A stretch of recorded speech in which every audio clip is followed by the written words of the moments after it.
There is a specific kind of dread that has no name in any language.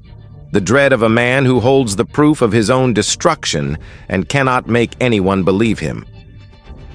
On March 17, 1943, two figures stood on an observation deck inside a sprawling American facility, not in person, but in a photograph slipped inside a manila intelligence folder that had traveled across an ocean, through 3 sets of hands, and into the wood-paneled silence of a Berlin office. They were captured from behind. 2 officers in dark, immaculately tailored military tunics, shoulder boards sharp as blades, posture rigid with the particular discipline of men trained never to show weakness. They stood at a railing, leaning slightly forward, not in curiosity, but in the quiet, nauseating recognition of something they had prayed they would never see. Stretched out before them, vanishing into a distance the photograph couldn't contain, there was a factory floor lined with 4-engine heavy bombers, row after row after row, half-assembled, being born. Admiral Wilhelm Canaris set the photograph down and picked up the single sheet of paper beneath it. It was not a long document. Intelligence summaries rarely are. The best ones, the ones that actually change the course of history, tend to be brutally short. This one contained no declarations of new wonder weapons, no descriptions of a secret army massing at a hidden frontier. Here it described in clean and merciless numbers a factory. One factory, located in a place called Willow Run, Michigan, in a country the Nazi high command had already decided was too soft, too distracted, and too mongrel to matter. And according to the agents who had risked everything to verify it, that single factory was on track to complete one B-24 Liberator heavy bomber, a machine of 1.5 million individual parts, every 60 minutes, around the clock, every day. Canaris read the number twice. Then he set the paper down with the careful steadiness of a man diffusing something.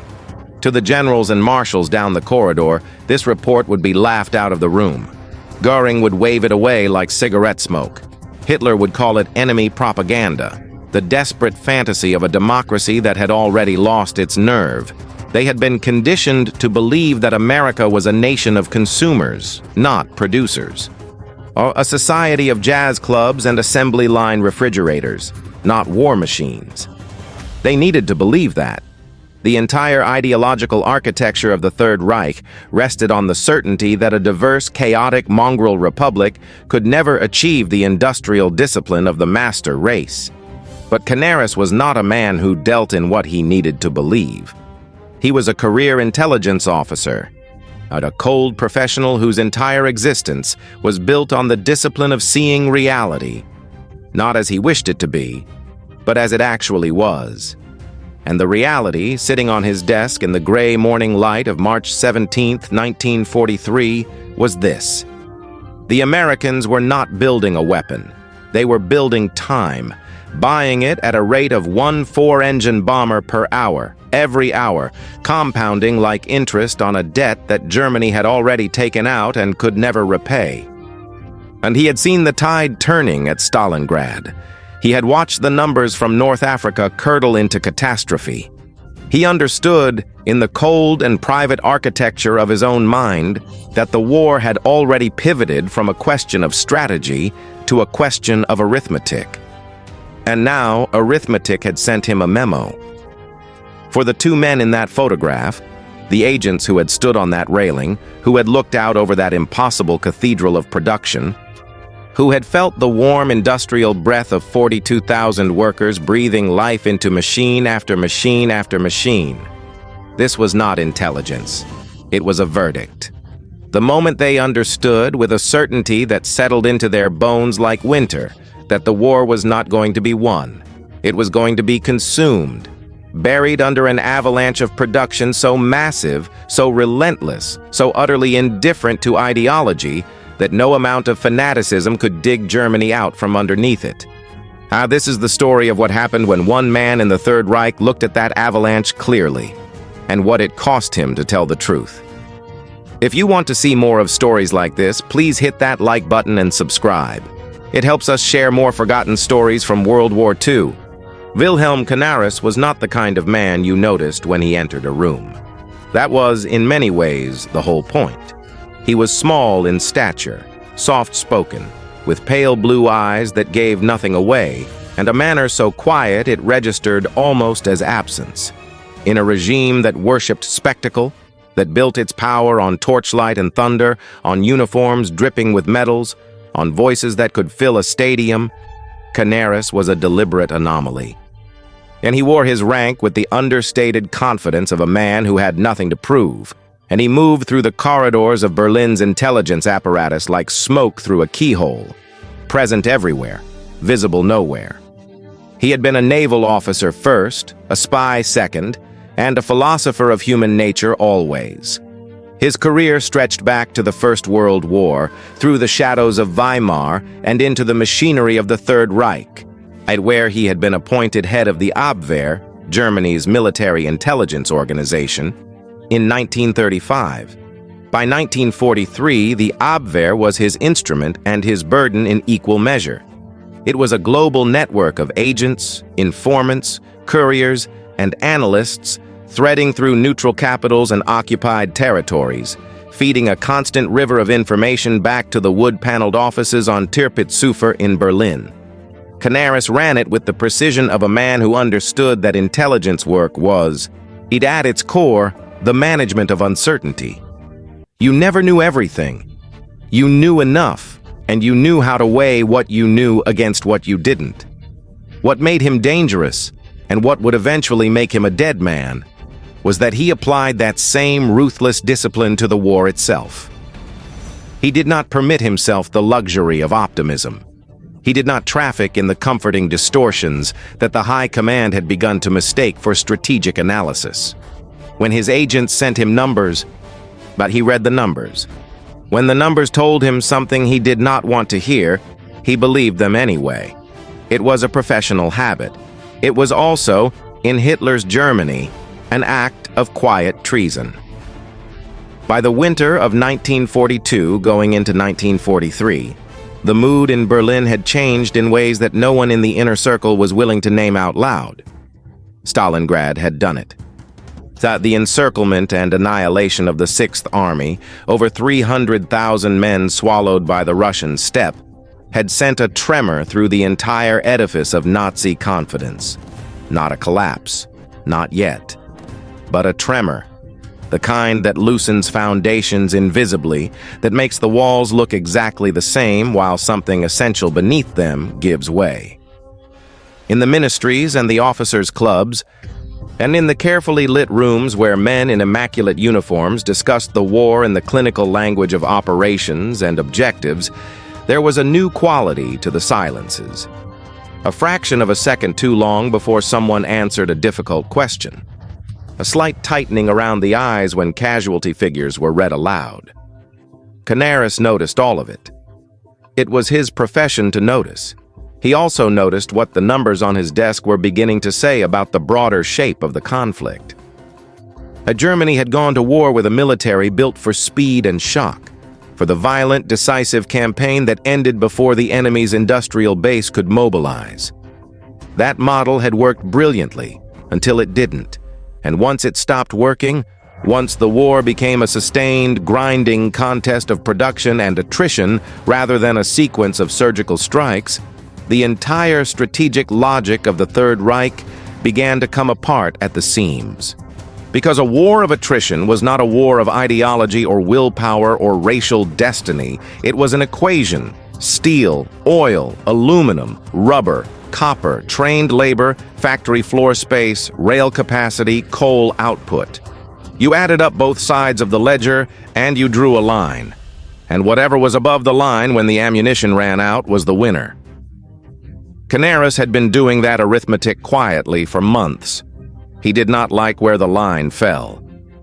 And Germany was producing tanks and aircraft at rates that looked impressive until you placed them next to Soviet production figures, which had survived the catastrophic losses of 1941 by relocating entire factory complexes east of the Ural Mountains, disassembled, transported by rail through the winter, and rebuilt in the frozen wilderness of Siberia, beyond the reach of the Luftwaffe.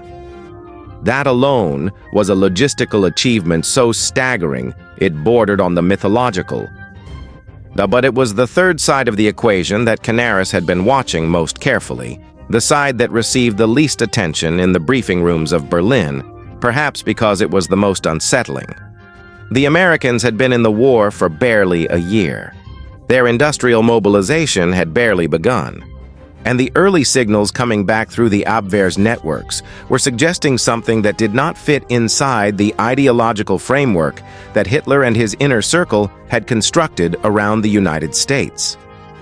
The first whispers had arrived in fragments, the way the most important intelligence always does, not as a single clean revelation, but as a pattern that assembles itself slowly from disconnected pieces. But a report from a contact in Lisbon mentioned an unusual volume of rail traffic moving through the American Midwest, bulk steel shipments converging on a single point in Michigan.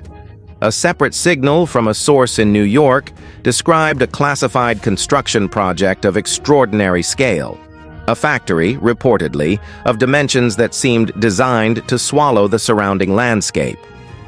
A technical analyst in Hamburg, cross-referencing commercial aviation reports with Abwehr intercepts, they flagged the sudden disappearance of a generation of American automotive engineers from public records, men who had simply stopped appearing at industry conferences, stopped publishing, stopped being visible in the ways that engineers normally are. They had gone somewhere. They were building something. By early 1943, enough pieces had arrived that the picture was becoming legible. The factory was located outside a small town called Ypsilanti, at a place called Willow Run.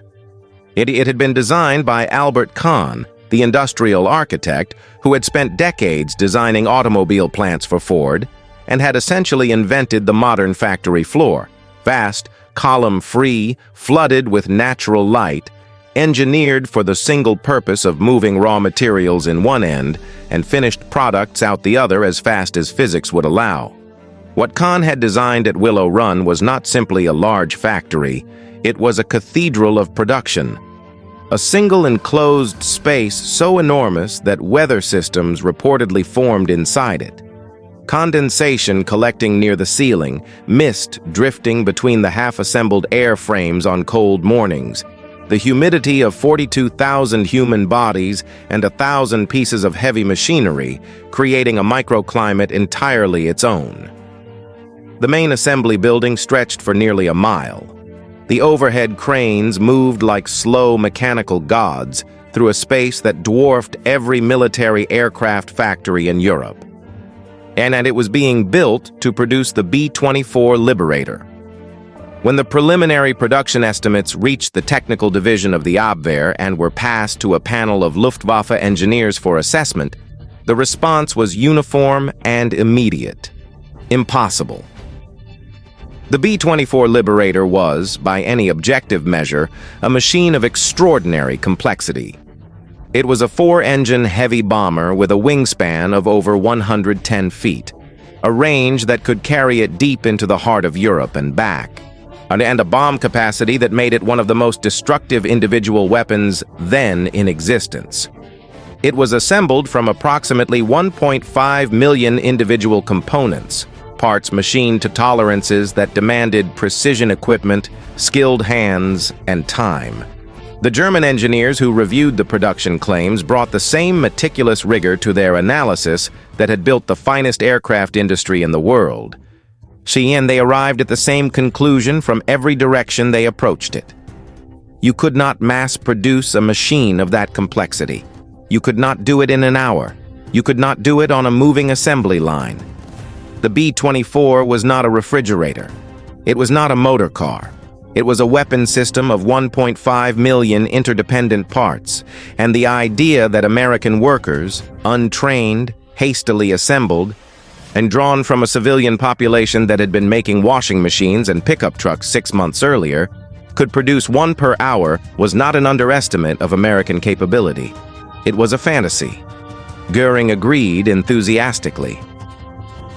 The Reichsmarshal, who had built and commanded the most powerful air force in the world, and who wore his contempt for American industrial culture like a second uniform, I dismissed the reports with the particular confidence of a man who has never been seriously wrong about anything he cared to think hard about. The Americans, he explained to anyone who would listen, were good at two things: refrigerators and razor blades, consumer goods, comfort items, the soft products of a soft civilization. And they could not make war at scale because making war at scale required exactly the qualities that American society had spent a century systematically breeding out of itself: discipline, sacrifice, collective will, the subordination of the individual to the industrial machine. The master race understood those things. A mongrel democracy of immigrants and individualists, held together by nothing more than the shared desire for comfort and profit, and simply did not have the cultural architecture to achieve what the Willow Run reports were claiming.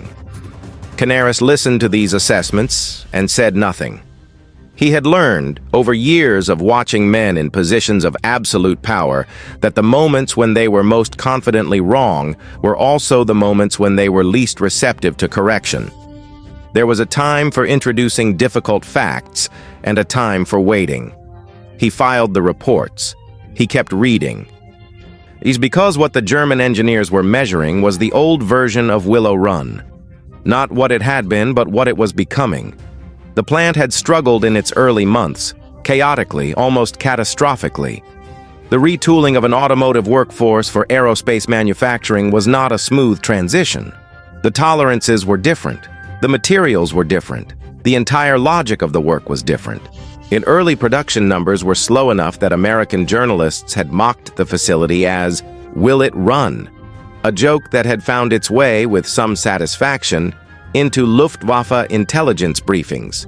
But Henry Ford's engineers had attacked the problem with the same relentless systematization that had once transformed the automobile from a luxury item into a democratic technology.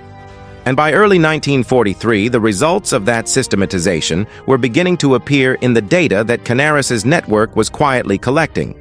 The workforce had grown to 42,000 people, and it looked like nothing the Nazi racial theorists had prepared their ideology to account for. Women, tens of thousands of them, recruited from the same homes and kitchens that Nazi doctrine insisted were their proper domain, were operating precision machinery, reading engineering schematics, supervising production lines, performing with a technical competence that the architects of the master race had specifically theorized they were incapable of. African American workers, legally segregated in many parts of American life, were assembling the same bombers on the same floor, contributing the same labor to the same machines that would eventually fly over Germany. The workers with physical disabilities filled roles that the production planners had engineered specifically around their capabilities. The entire workforce was a living refutation of everything the Third Reich had built its civilizational claims upon, and they were building a 4-engine heavy bomber every 60 minutes. Not as a projection, not as a target, as a fact. Canaris set down the final verified report on the evening of March 17, 1943, and looked out the window at Berlin. Somewhere, and in a factory so large it had its own weather, a machine with 1.5 million parts was being completed at this very moment, and another one was already on the line behind it, and another one behind that. The assembly never stopped.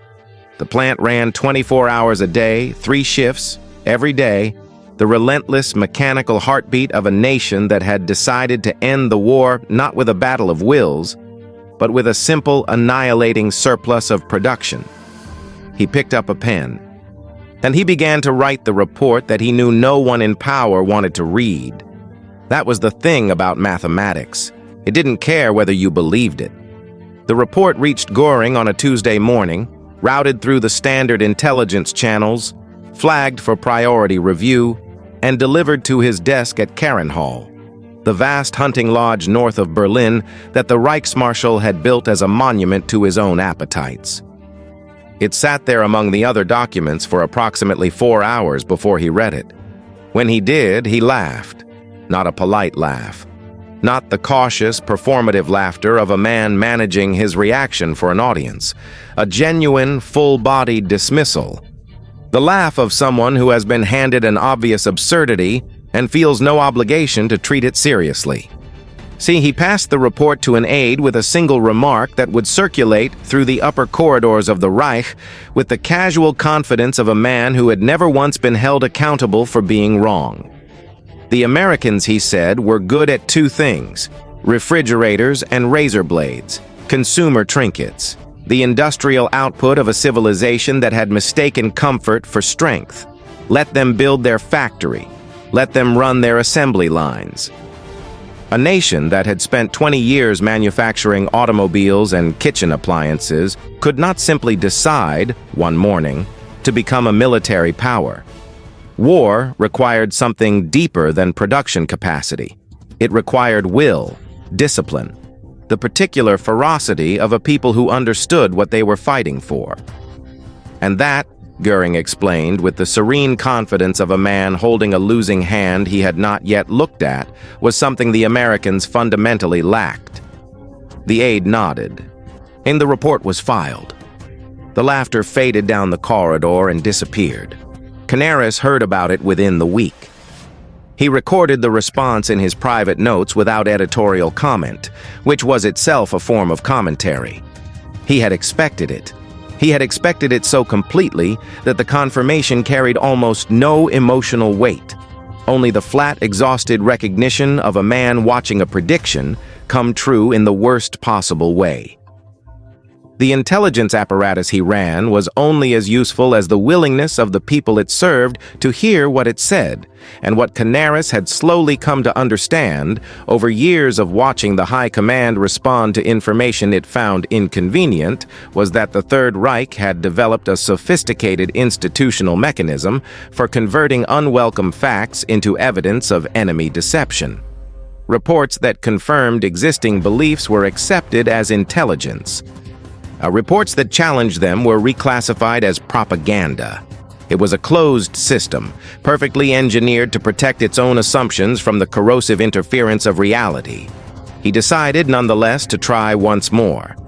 The Wolf's Lair was Hitler's military headquarters in the forests of East Prussia, a compound of concrete bunkers and reinforced buildings buried beneath camouflage netting, surrounded by minefields.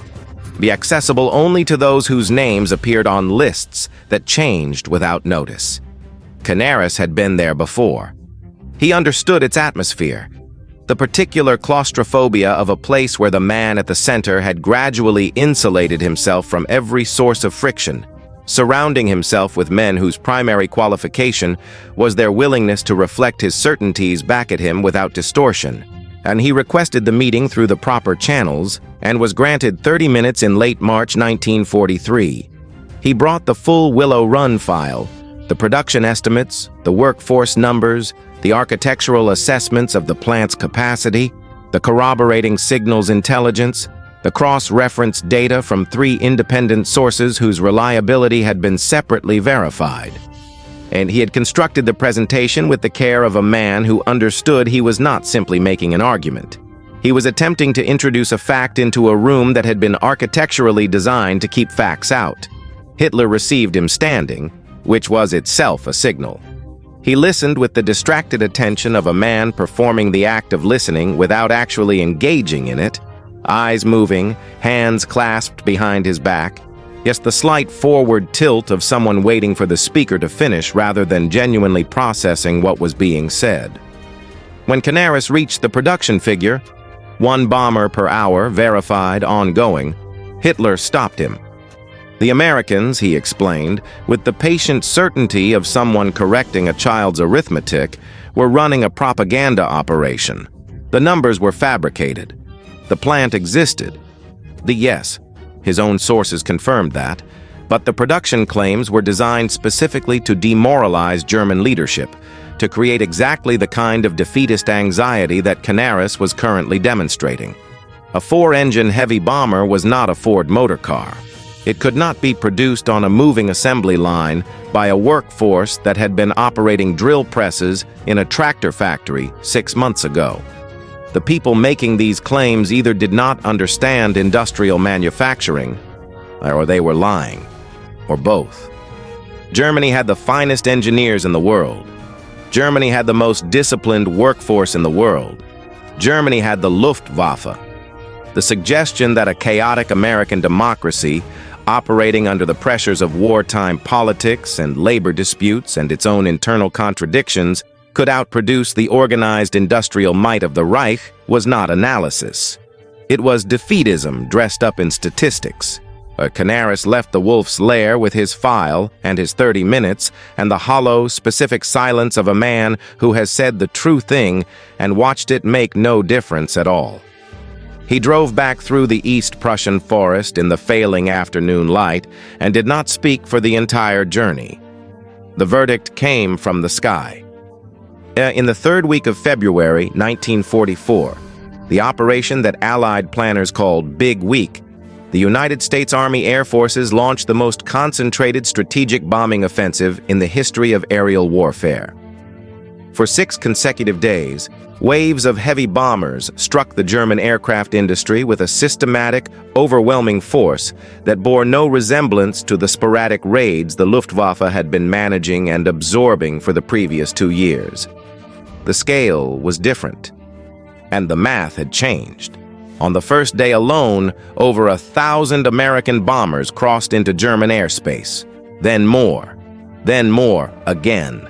They came in formation so dense that witnesses on the ground described them as a moving ceiling, a slow mechanical overcast that blotted out the winter sun and replaced it with the accumulated shadow of Willow Run's output. The B-24 liberators that Göring had classified as impossible, that Hitler had dismissed as propaganda, nay, that the Luftwaffe engineers had proven on paper could not exist in the numbers being claimed, they existed. They were overhead. They were dropping ordnance on the factories that built the planes meant to stop them. The Luftwaffe rose to meet them, because it had no choice. And what followed was exactly the war of attrition that Canaris had described in reports that no one had believed. The German fighter force was exceptional, its pilots among the most skilled and experienced in the world, and its aircraft technically competitive, its tactical doctrine refined by years of continuous combat. None of that was the question. The question was replacement rate. For every American bomber shot down, the skies over Willow Run and the dozens of plants like it were already manufacturing the next one. For every German fighter that didn't come back, there was no equivalent replacement waiting on a line. And Germany was not losing the air war because its pilots were inadequate or its technology was inferior. It was losing it because it had entered a mathematical contest it had insisted, until the evidence was physically overhead and dropping bombs, did not exist. Big Week cost the Luftwaffe over 350 aircraft, and more critically, pilots it could not replace. The American losses were significant too. Hundreds of bombers, thousands of airmen. But the production lines barely registered the loss. By the time the smoke cleared, Willow Run had already compensated for what the Luftwaffe had destroyed. The Germans had not. The attrition that Canaris had outlined in cold, professional language in a Berlin office a year earlier was now operating exactly as the arithmetic had always indicated it would.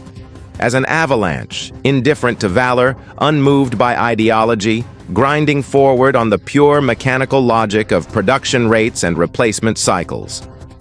And the prophecy had not required genius to make. It had only required the willingness to read the numbers without flinching. That, in the end, had been the rarest quality in the Third Reich. By that point, Canaris himself was running out of time. The SS had been watching him for years, not with the urgency of men pursuing a known enemy, but with the slow, patient attention of an institution that suspected something it could not yet prove. No, there were questions about the loyalty of certain Abwehr agents, questions about the handling of specific operations that had failed in ways that benefited the Allies a fraction too conveniently. Questions about the political sympathies of a man who had never, in any documented conversation, expressed the fervent ideological commitment that the regime expected from its senior officers. Canaris had survived this scrutiny through a combination of genuine professional competence, the careful operational cover, and the institutional protection that came with running an intelligence organization that the Wehrmacht still needed. But the ground had been shifting beneath him in ways that were no longer manageable. His connections to the German resistance, the loose, fractured network of officers, diplomats, and civil servants who had concluded with varying degrees of resolution, that Hitler was leading Germany to destruction, had deepened over the years in which his own private assessment of the war had darkened. He had not taken up arms. He had not planted bombs or drafted proclamations. What he had done was quieter and, in its way, more dangerous. He had told the truth consistently to people who were trying to find a way to stop what he could see coming. In a regime where truth was classified as defeatism, that was sufficient. In February 1944, or the same month that Big Week was confirming everything he had predicted, the SS moved against the Abwehr. The organization was dissolved and absorbed into the Reich Security Main Office, Himmler's domain. Canaris was relieved of his command and placed under nominal house arrest, then surveillance, then the specific kind of institutional limbo that preceded in the Third Reich more definitive outcomes. He was 62 years old. Now, he had spent his career in service to a Germany he had increasingly come to understand was being consumed from within by something he could neither stop nor publicly name. After the failed July 1944 assassination attempt on Hitler, an operation to which Canaris was connected at several degrees of remove, the SS finally had what it needed. He was arrested, taken to Flossenburg concentration camp, and held through the final winter of the war. On April 9th to 1945, with the Allied armies closing on Berlin from both directions, with the Reich that had dismissed his reports now in its final convulsive weeks, Wilhelm Canaris was hanged. He had been right about everything that mattered, and it had cost him his life with the particular cruelty of timing. The war he had foreseen ended less than a month later. When the final accounting was done, when the historians and the analysts and the surviving officers on both sides sat down with the production records and the loss tallies and the logistical data from 6 years of industrial warfare, the numbers confirmed what two figures on an observation deck had understood in a photograph that crossed an ocean in a manila folder. The Willow Run plant alone produced 8,685 B-24 Liberators before the war ended. One factory. And in a country that had been a peacetime economy 18 months before the first bomber rolled off the line. By the end of the war, American industry had produced over 300,000 military aircraft in total, a figure so far beyond German production capacity that it registered less as a comparison than as a statement about the nature of two entirely different kinds of war. Germany had fought the war it had planned for. America had fought the war that the numbers made inevitable. The master race had been outproduced by the mongrel democracy, by the women in coveralls reading schematics, by the workers on rotating shifts in a building so large it had its own weather, by the simple, brutal arithmetic of a nation that had decided to manufacture its way to victory and had not stopped until there was nothing left to defeat. Göring's refrigerators and razor blades had crossed the Atlantic at 30,000 feet and taken the sky away. And the spies who had gathered the intelligence, who had stood on that railing in Michigan and looked out over the infinite rows of half-built bombers and felt the war end before anyone else knew it was ending, had been right. Not because they possessed superior courage or imagination or strategic vision, and they had been right because they had done the one thing that the ideology of the Third Reich had made structurally impossible at the highest levels of its leadership. They had looked at the number on the page and believed it. One bomber, every 60 minutes. It was always that simple. And it was always, in the end, enough. If you want to see more of stories like this, please hit the like button and subscribe. It helps us share more forgotten stories from World War II and comment where you're watching from.